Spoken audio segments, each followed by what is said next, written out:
Hello students, in this video we'll discuss chapter number 7, New Religious Ideas. Student, as the chapter name suggests, we are going to discuss here religious ideas, but which religious ideas? New. इस chapter में हम लोग new religious ideas को discuss करेंगे.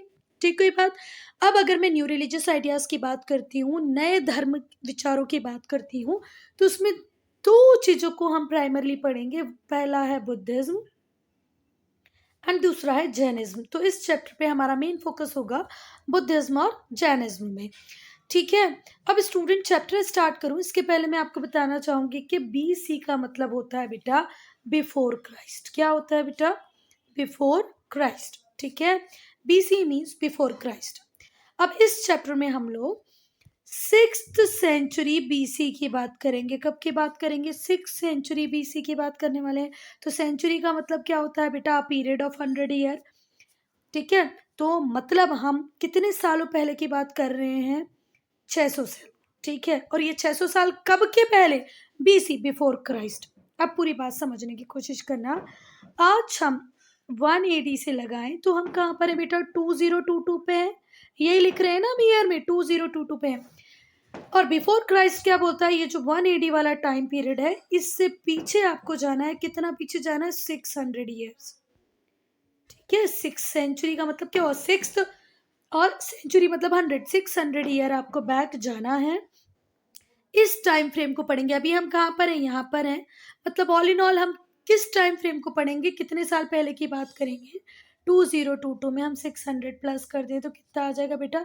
2622. 2622 year पहले की बातों को इस चैप्टर में हम डिस्कस करने वाले हैं.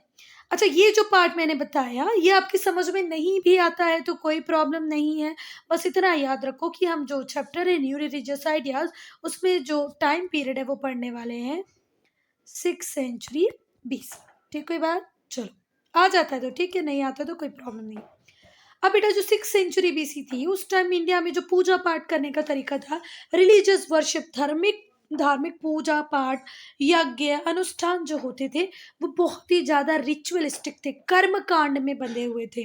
ठीक है. अगर आपको एक यज्ञ करना है तो आपको घी चाहिए, दूध चाहिए, ब्राह्मणों के लिए दक्षिणा चाहिए, फिर बहुत सारी ऐसी चीजें थी जो दूसरे लोगों को पसंद नहीं आ पा रही थी, या जो पुअर थे वो उन चीजों को फॉलो नहीं कर पा रहे थे. और जो हमारी सोसाइटी थी उसमें रिजिड कास्ट रूल्स थे. रिजिड कास्ट रूल थे. फ्रीक्वेंट वॉर होते रहते थे महाजनपद के बीच में. एक महाजनपद दूसरी पे अटैक कर रही है, दूसरी तीसरे पे कर रही है. मिसट्रस्ट रहता था, पॉलिटिकल कॉन्फ्लिक्ट रहते थे.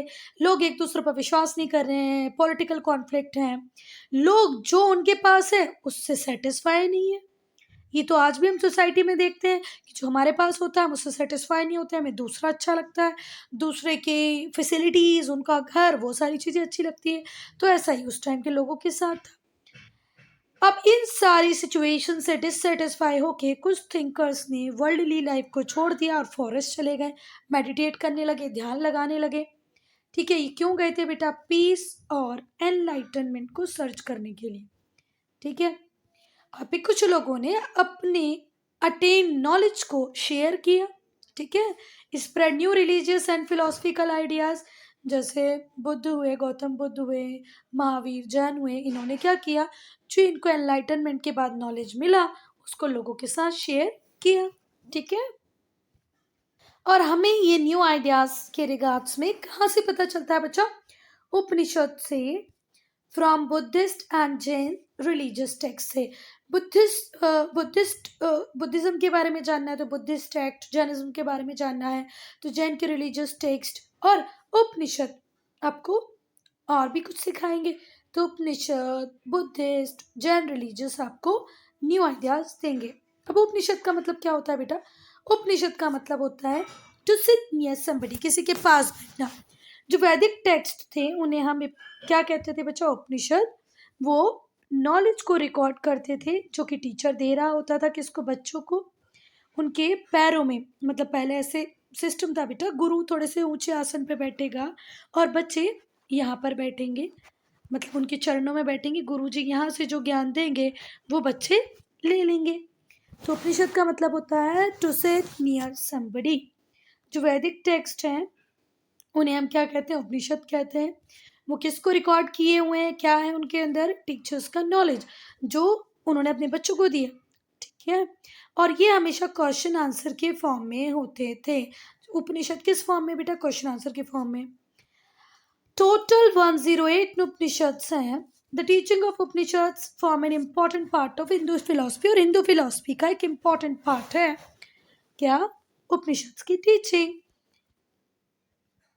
अच्छा बेटा, जो उपनिषद होते हैं ये जो वैदिक गॉड हैं, रिचुअल्स हैं, इनको ज़्यादा इंपॉर्टेंस नहीं देते। यज्ञ को, अभिषेक को इतनी इंपॉर्टेंस नहीं देते हैं। ना ही तो वैदिक गॉड को इतना इंपॉर्टेंस देते हैं, श्री राम को, श्री कृष्ण को, किसी को इतनी इंपॉर्टेंस नहीं देते।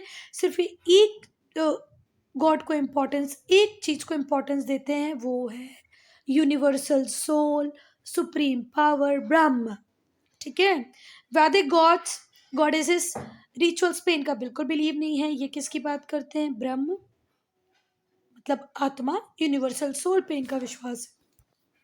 अगर हम वैदिक बिलीव की बात करें तो बेटा, वैदिक बिलीव ये कहते हैं कि जब एक व्यक्ति मर जाता है तो उसकी जो आत्मा, उसकी जो सोल होती है, वो रिबॉर्न करती है, नए लिविंग फॉर्म में आ जाती है। आज सपोज करो मेरी डेथ हुई, कल मेरी जो आत्मा है वो किसी और छोटे से बच्चे में आ जाएगी, मतलब न्यू बॉर्न बेबी में, और इसी तरह मेरी आत्मा चलती रहेगी, है ना, मरेगी नहीं, बॉडी चेंज करती रहेगी। All in all body change करती रहेगी। As a result the atma remains bound to a cycle of repeated death and birth. और इस तरीके से ये मैं बड़ी हुई, फिर मेरी डेथ हुई, ये इस छोटू से बेबी में आ गई, ये बड़ा हुआ, इसकी डेथ हुई, फिर से छोटू से बेबी में आ गई। मतलब जो आत्मा है ये बर्थ डेथ की साइकिल चलती रहेगी और आत्मा इसमें बंधी रहेगी। पर जो उपनिषद है वो बात करते हैं मोक्ष की, कि आपकी जो आत्मा है जो यूं भटक रही है एक से दूसरे की बॉडी में, उसको अल्टीमेट फ्रीडम कब मिल जाएगी? डेथ और रीबर्थ से, जन्म पुनर्जन्म से फ्री कब हो जाएगी आपकी आत्मा? ऐसा उपनिषद इसके बारे में बात करते हैं। द उपनिषद स्टेट दैट आत्मा कैन अटेन मोक्ष। उपनिषद बोलते हैं कि आत्मा को मोक्ष मिल सकता है। मोक्ष का मतलब क्या है? इस जीवन मृत्यु की साइकिल से छुटकारा। When it unites with Brahma, पर पहले जो आत्मा है, जो मरने वाले की जो आत्मा है, उसको किसके साथ यूनाइट करना पड़ेगा? ब्रह्म के साथ। आप मेडिटेशन करें, ध्यान करें, आप किसको अचीव कर लेंगे? गॉड को। जहां आपने गॉड को अचीव कर लिया, आपको मोक्ष मिल गया, आपका फिर रीबर्थ आपकी आत्मा का नहीं होगा। This can be achieve through, और इसको, ब्रह्म को किससे अचीव कर सकते हो आप? ब्रह्म को अचीव करने का एक ही आइडिया है कि आपको अवेयरनेस रहे ब्रह्म की, प्लस ब्रह्मा की अवेयरनेस रहे, आपकी अंडरस्टैंडिंग डेवलप कर जाए, आप मेडिटेशन करें, उसके बाद हो सकता है कभी आप ब्रह्म को अचीव कर लें। ठीक है, मतलब नॉलेज को अचीव कर लें, ब्रह्म को तो क्या ही अचीव करेंगे। ये अब हम लोग डायलॉग पढ़ेंगे। ये डायलॉग्स के थ्रू एक जो फादर है वो अपने बच्चे को आत्मा समझाने की कोशिश कर रहे हैं। फादर टेल्स हिज सन सेवट श्वेत केतु। बच्चे का नाम क्या है? श्वेत केतु। और पापा अपने बच्चे श्वेत केतु को आत्मा का ज्ञान कराने की कोशिश कर रहे हैं। वो कैसे कर रहे हैं वो देखना। पापा ने उस बच्चे से बोला कि मुझे बैनियन ट्री का एक फ्रूट ला के दो। बच्चा गया और उसने ले आया। पापा ने बोला इसे तोड़ दो, बच्चे ने उसे तोड़ दिया। बच्चे ने बोला मैंने इसे तोड़ दिया। Father what do you see, तुम्हें क्या दिखा? तो उसने बोला मुझे छोटे छोटे सीड्स दिखे, छोटे छोटे सीड्स, बीज दिख गए। ठीक है, फिर फादर ने बोला ब्रेक वन, उन्होंने बोला एक सीड को ब्रेक करो, तो सन ने उसको भी ब्रेक कर दिया। Now what do you see, फिर पापा ने पूछा अब तुम क्या देख पा रहे हो? तो बच्चे ने बोला मैं कुछ नहीं देख पा रहा हूँ पापा। तो फिर पापा बोले my son what do you not see is essence, जो तुम देख नहीं पा रहे हो यही एसेंस है। ठीक है, and in that essence the mighty banyan tree exist, और इसी एसेंस में इतना बड़ा बैनियान ट्री एग्जिस्ट करता है। बिलीव मी माई सन, मेरे बेटे मुझ पर विश्वास करो, ये जो एसेंस है, इन that essence is the self Brahma of all that is. इसी एसेंस में कौन है? ब्रह्म है, और यही सही है। ठीक है, and you are that self, और तुम ही वो सेल्फ हो, तुम ही ब्रह्मा हो, तुम ही आत्मा हो। ये श्वेत केतु को उनके पापा ने समझाने की कोशिश की। बेटा यूजुअली हमने देखा है कि जो ब्राह्मण्स होते हैं, जिनको बहुत सारा नॉलेज हो जाता है, वो फिलोसफिकल डिस्कशन में पार्ट लेते हैं। Women and lower caste people rarely participated in learn Brahmans के बीच में औरतें और जो लोअर कास्ट के लोग हैं बहुत कम पार्टिसिपेट करते हैं। पर यहाँ पर कुछ एक्सेप्शन थे। एक एक्सेप्शन है गार्गी, बहुत ही लर्न वुमेन थी ये, है ना, बहुत ही इंटेलिजेंट थी। इनसे बहुत सारे सेजेस भी, साधु भी इनसे इम्प्रेस थे। ये क्वेश्चन करती साधुओं से, कई बार साधुओं को अपने डिबेट के थ्रू, अपने आर्ग्यूमेंट के थ्रू हैरान भी कर देती थी। Again according to one of the Upanishad, ये तो चलो गार्गी कि मतलब हम लोगों ने बोला है कि लर्न ब्राह्मण से डिस्कशन करते थे, पर फिर गार्गी तो एक औरत थी, वो भी करती थी। फिर यहाँ पर एक और आपको रेफरेंस मिलेगा कि किसका रेफरेंस मिलेगा, वो है सत्यकाम जबाला का। किसका? सत्यकाम जबाला का। जो सत्यकाम जबाला थे वो भी एक ग्रेट फिलोसफर थे। वो एक लो कास्ट वुमेन के बेटे थे जिनका नाम था जबाला।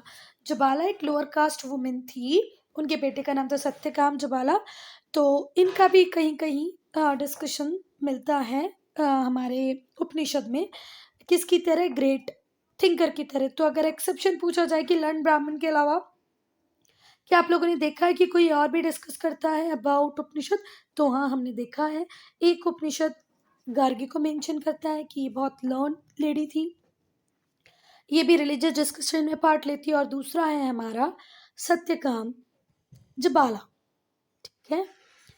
He was taught by lower caste women. जबाला का बेटा था, इसको पढ़ाने की जिम्मेदारी ली थी ऋषि गौतम ने, जो कि बहुत इम्प्रेस हुए थे सत्यकाम के ट्रूथफुल एटीट्यूड से, कि उसने भाई लो बर्थ को एक्सेप्ट करते हुए बोला कि भाई मुझे पढ़ा दो, मुझे अपना स्टूडेंट बना लो।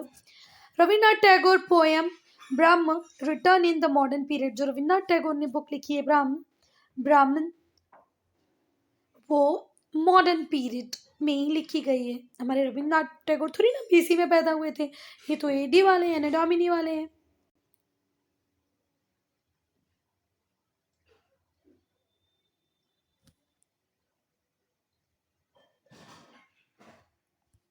रविंद्रनाथ टैगोर की एक पोएम है जिसका नाम है ब्राह्मण, ये तो मॉडर्न टाइम में लिखी गई है, जो भी इस एपिसोड को डिस्क्राइब करती है। अब हम देखेंगे 4 स्टेजेस ऑफ लाइफ।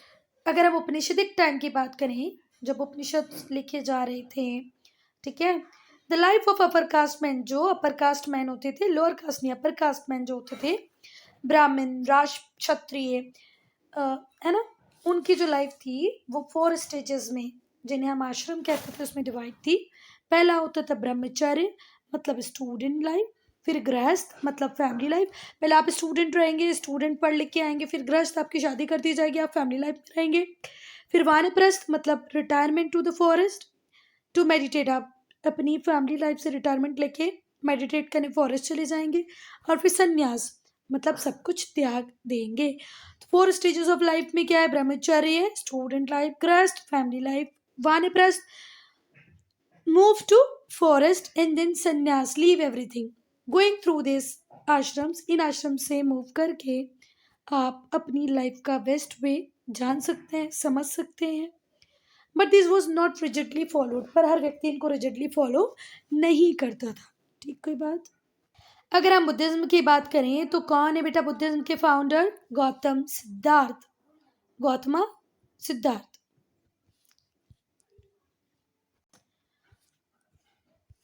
गौतमा बेटा वो गौतम बुद्ध है। कौन है? गौतम बुद्ध, गौतम सिद्धार्थ या गौतमा सिद्धार्थ, गौतम गौतमा, जैसे आपको पढ़ना वैसे पढ़ लें। तो बुद्धिज्म के फाउंडर हैं गौतमा सिद्धार्थ। इनका जो बर्थ हुआ था वो हुआ था लुम्बिनी में। कहाँ पर है ये? कपिलवस्तु। 563 बीसी में। कब हुआ था बेटा गौतम का जन्म? 563 बीसी में हुआ था। कहाँ हुआ था? लुम्बिनी में। लुम्बिनी किसके पास है? कपिलवस्तु के पास है। जो गौतम थे या जो गौतमा थे वो बेटे थे सांक्य क्लान के, son of a chief of Shakya clan. Shakya clan के जो सरदार, जो चीफ थे, उनके बेटे थे गौतमा बुद्ध। गौतम बुद्ध किसके बेटे थे बेटा? चीफ। किस क्लान के चीफ थे वो? साक्य क्लान के। इन्होंने जो अपना बचपन है बहुत ही लग्जरी में गुजारा। फिर उनकी शादी हो गई एक प्रिंसेस के साथ जिसका नाम था यशोधरा, और इनका एक बेटा भी था जिसका नाम था राहुल। गौतम बुद्ध का जन्म हुआ लुम्बिनी में। कब हुआ? 563 BC में हुआ।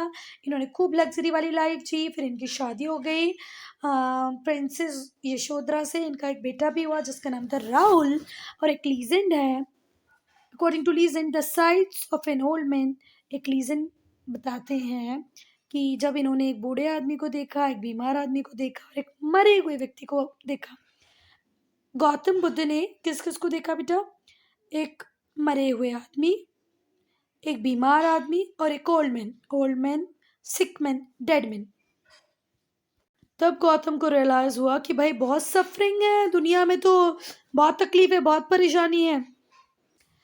The sight of ascetic told him that there is also a way to end suffering. पर एक एस्केटिक मतलब साधु टाइप का जो व्यक्ति था, उसने उन्हें बताया कि ये सारी सफरिंग जो है, जो आपके जीवन की परेशानियां हैं, इनको हल किया जा सकता है।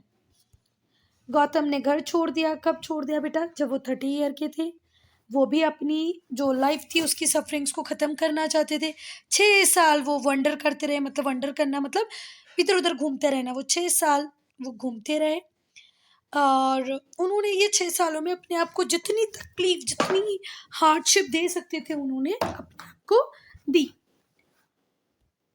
तो भैया कब इन्होंने घर छोड़ दिया? 30 साल की उम्र में घर छोड़ दिया, क्योंकि वो अपनी सफरिंग्स को ख़त्म करना चाहते थे। जैसा कि उन्हें साधु ने बताया था, वो 6 साल यहाँ वहाँ भटकते रहे, वेंडर करते रहे और 6 सालों में उन्होंने अपने आप को बड़ी तकलीफें दी, हार्डशिप वाले जीवन जिया। For instance he went without food, मतलब कैसी तकलीफें दी? बिना खाए रहे, ठीक है, बिना पानी के भी रहे, बिना खाए बिना पिए रहे, यही उनकी हार्डशिप थी। फाइनली वो एक पीपल ट्री के नीचे बैठ गए। कहाँ पर? बोध गया में। बोध गया में एक पीपल के पेड़ के नीचे वो बैठ गए और यहाँ उनका डिटर्मिनेशन था कि भाई अब तो मैं यहाँ से नहीं उठूंगा until he had found answer to all his questions। जब तक मुझे मेरे सारे प्रश्नों के उत्तर नहीं मिल जाते, मैं तो यही रहूंगा। He remained there in deep meditation for 49 days। 49 days तक उन्होंने वहाँ पर डीप मेडिटेशन किया। इस पीरियड में उन्हें एनलाइटनमेंट मिल गया। मतलब 49 डेज में हमारे गौतम बुद्ध को ज्ञान की प्राप्ति हो गई और फिर उन्हें बुद्ध कहा जाने लगा। बुद्ध मतलब एनलाइटेड वन। तभी से वो क्या हो गए? गौतम बुद्ध। पहले क्या थे? गौतम सिद्धार्थ, ठीक है ना। और आपकी बुक के हिसाब से देखें तो गौतम सिद्धार्थ। इन्हें एनलाइटेड वन कब कहा गया? जब उनको ज्ञान की प्राप्ति हो गई। फिर क्या बोलने लगे? गौतम बुद्ध, ठीक है। कहाँ पर बैठे थे बेटा? ये बोध गया में बैठे थे। किस पेड़ के नीचे बैठे थे? पीपल ट्री के नीचे बैठे थे। किस एज में इन्होंने घर छोड़ा? 30 साल की एज में इन्होंने घर छोड़ा। बुद्ध ने पहला प्रवचन उन्होंने कहाँ दिया बेटा? सारनाथ, नियर वाराणसी। वाराणसी के पास में सारनाथ है, जहाँ पर उन्होंने पहला अपना प्रवचन दिया। फिर वो घूमते रहे 40 साल प्रीचिंग बुद्धिज्म। फिर उन्होंने बुद्धिज्म को प्रीच करने के लिए वो 40 साल बेटा यहाँ वहाँ गए, घूमते रहे। किसको प्रीच करने के लिए बेटा? बुद्धिज्म को। प्रीचिंग का मतलब भी क्या होता है बेटा? टीचिंग ही होता है। पर टीचिंग कौन सी टीचिंग होता है? रिलीजियस, ठीक है। अगर आप रिलीजियस टीचिंग कर रहे हैं तो उसे हम क्या बोलेंगे? प्रीचिंग, ठीक। कोई बात? तो बुद्धिज्म को वो प्रीच करते रहे। Buddha preached in the common language, common man's language. Buddha हमेशा कॉमन जो उनके लोग थे आसपास में, उनकी भाषा में ही बात करते थे, जिससे कि उनका मैसेज सब लोगों तक पहुंचे, सब उसको समझे। Buddha died around the age of 80। जब बुद्ध की एज 80 ईयर की हुई तो उनकी डेथ हो गई। बुद्ध की जो डेथ थी वो कब हुई बेटा? जब वो 80 ईयर के थे। कहाँ पर हुई? कुशीनगर में, ईस्टर्न उत्तर प्रदेश में, ठीक है। कब हुई उनकी डेथ? जब वो 80 ईयर के थे। और कहाँ पर हुई? कुशीनगर में। कुशीनगर कहाँ पर है? ईस्टर्न उत्तर प्रदेश। अगर हम मेन प्रीचिंग की बात करें तो क्या उन्होंने पढ़ाया कि लाइफ में सफरिंग है, और जो सफरिंग है, जो परेशानियां हैं, उनका कारण है डिज़ायर। आपकी जो इच्छा होती है ना, एक पूरी होती है, फिर दूसरी इच्छा आ जाती है, फिर वो पूरी करो तो तीसरी आ जाती है। ये जो आपकी इच्छाएं हैं, डिज़ायर है, यही सफरिंग का कारण है। सफरिंग को आप एंड कर सकते हो अगर आप अपनी डिज़ायर को ओवरकम कर लो। इच्छा जो है, अगर आपका उस पर कंट्रोल है तो आपकी सफरिंग पहले ही खत्म है। अगर आपको डिजायर पे ओवरकम करना है तो आपको मिडिल पाथ अपनाना पड़ेगा, ऐसा बुद्ध अपने डिसिप्लाइज को कहते थे, मतलब जो उनके फॉलोअर थे उनको बोलते थे। नहीं तो पूरे वर्ल्डली पोजीशंस को छोड़ दो, अपने आप को तकलीफ दो, ऐसा भी नहीं करना है आपको। नहीं तो आपको बहुत लग्जरी में जीना है, मतलब बुद्ध बता रहे हैं कि ना ही तो आपको लग्जरी में जीना है, ना ही तो ऐसा जीवन जीना है कि आपका जो शरीर है वो भयंकर तड़प रहा है, परेशान है, ऐसा भी नहीं करना है। मिडिल पाथ अडॉप्ट करो। बुद्ध हमेशा इक्वालिटी की बात करते हैं कि सारे ह्यूमन बीइंग इक्वल हैं, उन सबको रिस्पेक्ट मिलना चाहिए। वो कास्ट सिस्टम को पूरी तरह रिजेक्ट करते थे। उनके हिसाब से जाति प्रथा होनी ही नहीं चाहिए थी। और उससे भी बड़ा ये जो रिलीजियस रिचुअल्स होते थे ना, कर्मकांड, यज्ञ, अभिषेक, ये भी उनको पसंद नहीं थे, वो इनको डिनाई करते थे। उनका बिलीव था कि आपकी लाइफ में जो भी कुछ अच्छा हो रहा है, बुरा हो रहा है, ये आपके अपने कर्म है, आपके एक्शंस। अगर आप अच्छे एक्शंस लोगे तो फ्यूचर आपका ब्राइट है, आपके साथ भी अच्छा ही होगा। और आज आप कुछ गड़बड़ कर रहे हो तो फ्यूचर आपका गड़बड़ ही होगा। Either in this life itself और द नेक्स्ट, तो जो आपके कर्म है वो इस लाइफ में भी आपको परेशान करेंगे, अगर अच्छे नहीं हुए तो नेक्स्ट में भी करेंगे, और अच्छे हुए तो दोनों जीवन अच्छा। वो कभी भगवान को डिस्कस नहीं करते थे। बुद्ध ने हमेशा अहिंसा की बात की। अहिंसा, अहिंसा मीन्स नॉन वायलेंस है ना।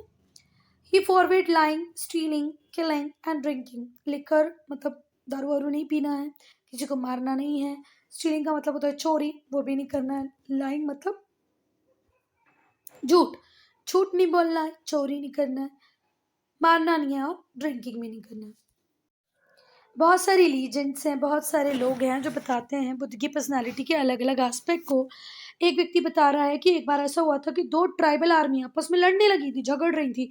बुद्ध उनके बीच में जाके खड़े हो गए और उनको कन्विंस किया, समझाया कि भाई फाइट नहीं करना। एक और नैरेटर है जो ये बताता है कि बुद्ध बहुत फियरलेस थे, क्योंकि वो किस डकैत डकैत के पास चले गए थे। बहुत ही डेंजरस डकैत था, उंगली माल, उसके पास चले गए थे। उसको भी समझाया, उसको भी सुधार दिया। किसने? बुद्ध ने। अगर हम जैनिज्म की बात करें तो बेटा आपकी बुक बोलती है कि Jainism was founded by Vardhaman Mahavir. ये गलत है बेटा, इसको थोड़ा सा याद रखना। आपकी मैम ये पढ़ाएगी तो ये ही पढ़ लेना, पर मैं बोलूँगी एक बार गूगल पे सर्च करो तो तुम्हें आइडिया मिल जाएगा कि मैं क्यों बोल रही हूँ, क्या बोलना चाहिए। ठीक है, तो जो जैनिज्म है उसके फाउंडर हैं ऋषभ देव। ध्यान रखो, गूगल पे सर्च कर लो, अभी मिल जाएगा। Founder of Jainism was Rishabh Dev. Founder of Jainism was Rishabh Dev. आप इसको गूगल पे सर्च करो, आपको मिल जाएगा। पर आपकी बुक बोल रही है कि founded by Vardhaman Mahavir. Teacher जैसे पढ़ाएगी वैसे पढ़ लेना, पर मैं तो नॉलेज के लिए बता रही हूँ कि ये सही नहीं है। मैम बोलेगी वर्धमान महावीर ने किया है तो ठीक है, क्योंकि आपको मार्क्स कौन देगी? मैम ही देगी ना। चलो, पर बाकी तीर्थंकर्स में से वर्धमान महावीर एक तीर्थंकर थे जो बहुत ही सक्सेसफुल हुए, जिन्होंने जैनिज्म को स्प्रेड किया, पर बेटा फाउंड नहीं किया है। जरूर वर्धमान महावीर का बहुत इंपॉर्टेंट रोल है for in the spread of Jainism, पर फाउंडर थे ऋषभ देव। ठीक है, और ये जो हमारे वर्धमान महावीर थे, इनको एक क्रेडिट जाता है कि जो जैनिज्म इतना फैल गया, ये किससे बिलोंग करते थे? वज्जी गण संघ। वज्जी गण संघ से बिलोंग करते थे वर्धमान महावीर। महावीर का जो जन्म हुआ कहाँ पर हुआ बेटा? कुंडलपुर में। कुंडलवन नियर वैशाली, वैशाली के पास, अब इसको कुंडलपुर बोलते हैं। कुंडलवन जो कि वैशाली के पास है, वहां पर हुआ। कब हुआ? 540 BC, बिफोर क्राइस्ट है। हाँ, ये भी है ना।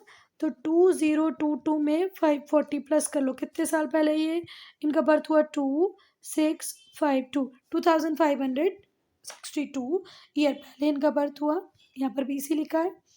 240 BC में इनका बर्थ हुआ। कहाँ हुआ? कुंडलवन में हुआ। कहाँ के पास है कुंडलवन? वैशाली के पास है। He was brought up in luxury, इनका जीवन बहुत लग्जरी में गुजरा, पर इन्होंने 29 ईयर की एज में घर छोड़ दिया। 12 ईयर घोर तपस्या की, मेडिटेशन किया, सर्व ऑस्टेरिटी की लाइफ जी, बहुत ही कठिनाइयों वाला, ऑस्टेरिटी मतलब बहुत कठिन से कठोर तपस्या की, मेडिटेशन किया, बिल्कुल मिनिमम कंफर्ट में अपने जीवन को बिताया। फाइनली इन्हें कैवल्य मिल गया। कैवल्य का मतलब क्या होता है बेटा? Perfect knowledge. What is the meaning of kaival? 1 mark में आपकी मैम पूछ सकती हैं। Kaival means perfect knowledge. henceforth he was called Jina, इसीलिए उन्हें क्या बोला गया? जीना। कनकरर, क्योंकि उन्होंने अपनी ऊपर कंट्रोल पा लिया था। Conqueror Jina. And his followers were called Jain. कैवल्य का मतलब क्या होता है? Perfect knowledge. ये किसको मिल गया? वर्धमान महावीर को मिल गया, इसलिए उन्हें जीना कहा जाने लगा। जीना का मतलब होता है कनकरर, और जो इनके फॉलोअर थे उन्हें जैन कहा जाने लगा। महावीर क्लेम टू बी 24 तीर्थंकर, सीकर ऑफ ट्रुथ। 24 तीर्थंकर थे Mahavir. He recognized 23 other tirthankaras who lived before him, और ये दूसरे 23 तीर्थंकर को भी रिकॉग्नाइज करते हैं जो इनके पहले थे। Mahavir died at Pawapuri near Rajgir. Rajgir के पास में पावापुरी है, वहाँ पर महावीर की डेथ हुई। कभी बेटा? 72 ईयर की एज में हो गई। अगर टीचिंग की बात करें तो बहुत टीचिंग इनकी बहुत सिंपल है।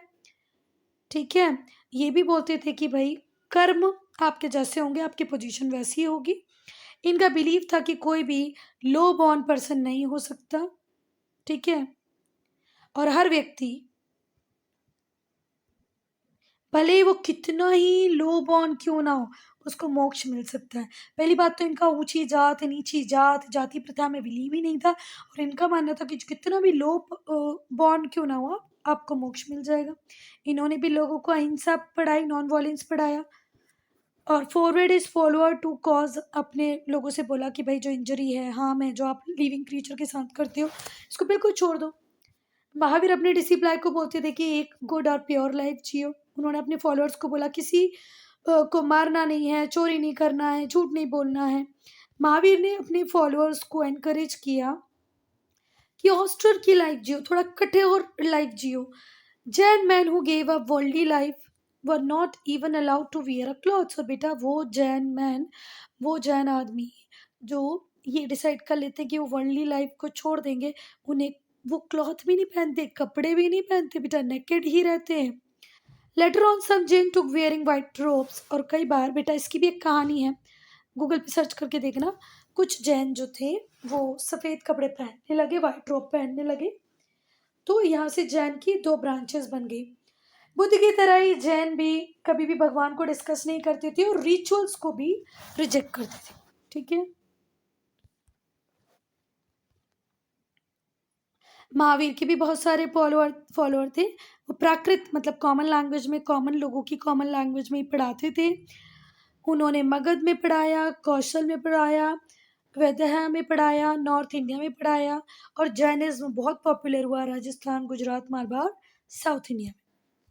अब हम संघ की बात करेंगे बच्चों। तो जो बुद्ध और महावीर थे उन्होंने बड़े बड़े ऑर्गेनाइजेशन बनाए जिन्हें संघ कहा गया, जो कि वर्ल्डली लाइफ को छोड़ देते थे, मतलब जीवन जो फैमिली लाइफ है उसको छोड़ देते थे। वो मंक्स बन जाते थे। क्यों? क्योंकि उन्हें अनलाइटनमेंट चाहिए रहता था, ज्ञान की प्राप्ति करनी रहती थी, इसलिए वो मंक बन जाते थे। Buddhist monks were called bhikshus beggars. Buddhist monk को हम बोलते थे भिक्षुस बैगर, क्योंकि ये आर्म्स पर मतलब जो उनको दान मिलता था उसी पे सर्वाइव करते थे। औरतें भी संघ को ज्वाइन कर सकती थी, पर पहले उन्हें अपने हस्बैंड की परमिशन लेनी पड़ती थी, और इन्हें भिक्षु नहीं कहा जाता था, नन्स। मंक्स, नन्स, भिक्षु, भिक्षुनीज। बेटा एक पर्सन जिसके ऊपर कर्ज है मतलब डेट है, स्लेव मतलब गुलाम, रॉयल एम्प्लॉय और चाइल्ड कुड ज्वाइन द संघ but with the permission of his creditor. देखो तुमने किसी से उधार लिया हुआ है, अगर आप स्लेव हैं, गुलाम हैं, तो आप किससे? अपने मास्टर जो जिसके आप गुलाम है उससे परमिशन लो। डेट मतलब कर्जदार हैं तो अपने क्रेडिटर से परमिशन लो। रॉयल एम्प्लॉय हैं तो अपने राजा से परमिशन लो, और बच्चे हैं तो अपने पापा से परमिशन लो और संघ ज्वाइन कर लो। ठीक हुई बात? जो मंक्स और नन होते थे बहुत ही सिंपल जीवन जीते थे बेटा। इनका ज़्यादा से ज़्यादा टाइम तो रिलीजियस स्टडीज और मेडिटेशन में चला जाता था। They wandered about to spread their faith among the people. ये घूमते रहते थे, लोगों में विश्वास जगाने की कोशिश करते थे, इनका जो फेथ था, इनके बिलीव थे उसको डिस्कस करते थे लोगों के साथ, और ये सारे रूल्स जो संघ के होते थे उसको मानते थे। जो रूल थे बुद्धिस्ट संघ के, उनको एक बुक में लिखा गया जिसे बोला गया विनय पिटका। संघ में ही बेटा बहुत सारे मेंबर थे जो इक्वल स्टेटस को एंजॉय करते थे। उनकी कास्ट और वेल्थ का कोई इंपॉर्टेंट नहीं था, आप नीचे जात के, ऊंची जात के, पैसे वाले हैं, सबका इक्वल स्टेटस होता था। इंपॉर्टेंट इश्यूज को डिस्कस किया जाता था। डिस्प्यूट अगर दो व्यक्तियों में लड़ाई हो जाए तो उसको मीटिंग करके सॉल्व कर लिया जाता था। The writing of some bhikshus और भिक्षुनीज प्रोवाइड वैल्यूएबल इंफॉर्मेशन। कुछ भिक्षु और भिक्षुनी ने बहुत कुछ लिख के गए जो हमें वैल्यूएबल इंफॉर्मेशन देता है। देन मोनेस्ट्रीज, मंक्स और नन्स एक साथ एक जगह पे नहीं रहते थे बेटा, क्योंकि ये एक साथ अगर एक ही जगह पे रहेंगे बहुत सारे टाइम तक तो ज्ञान ज्ञान मतलब प्रीचिंग कौन करेगा, टीचिंग कौन करेगा। तो ये लोग बेटा यहाँ वहाँ घूमते रहते थे। ठीक है, जब मॉनसून आता था तो इनको ट्रेवल करना मुश्किल होता था। वैसे तो इनका काम क्या था, कहीं पर भी बैगर का काम, मतलब भिक्षु और भिक्षुनी तो थे ही, जो भी मांगना है मांगो, खाओ, थोड़ा बहुत खाओ और शिक्षा देते रहो, प्रीचिंग करते रहो, यही काम था इनका। किसका? मंक्स और नन्स का। इसलिए एक टाइम तक एक ही जगह पर नहीं रहते थे ये लोग। पर जब मानसून सीजन होता था तो इनका ट्रैवल करना बहुत टिपिकल होता था। तो इन्होंने शेल्टर लेना स्टार्ट किया कैफ्स में और टेम्पररी हाउसेस में। धीरे धीरे करके इनके परमानेंट रेसिडेंस बन गए जिन्हें विहार कहा जाने लगा, मोनेस्ट्रीज। सेपरेट रेसिडेंस होते थे बेटा, मंक्स का अलग और नन्स का अलग, एक साथ में नहीं रहते थे। बहुत सारे जो वेल्दी पीपल थे, स्पेशली ट्रेडर जो फॉलोअर बन गए थे बुद्धिज्म और जैनिज्म का, वो बहुत बड़े बड़े डोनेशन, बहुत अमाउंट में डोनेशन देते थे। क्या बनाने के लिए? मोनेस्ट्रीज बनाने के लिए। ये एक रॉक कट मोनेस्ट्री है जहाँ पर नन्स और मंक्स रहते थे। कब? रेनी सीजन के टाइम पे, जब वो ट्रेवल नहीं कर पाते थे। कुछ मोनेस्ट्रीज रॉक कट करके बनाई जाती थी, कुछ वुड से, कुछ ब्रिक से, कुछ केव स्ट्रक्चर को कट कर दिया था रॉकी बिल्डिंग्स में। कुछ monasteries great centre of learning भी बन गई। So student, I'm ending this video here only. If you have any doubt, any problem, to write in comment section.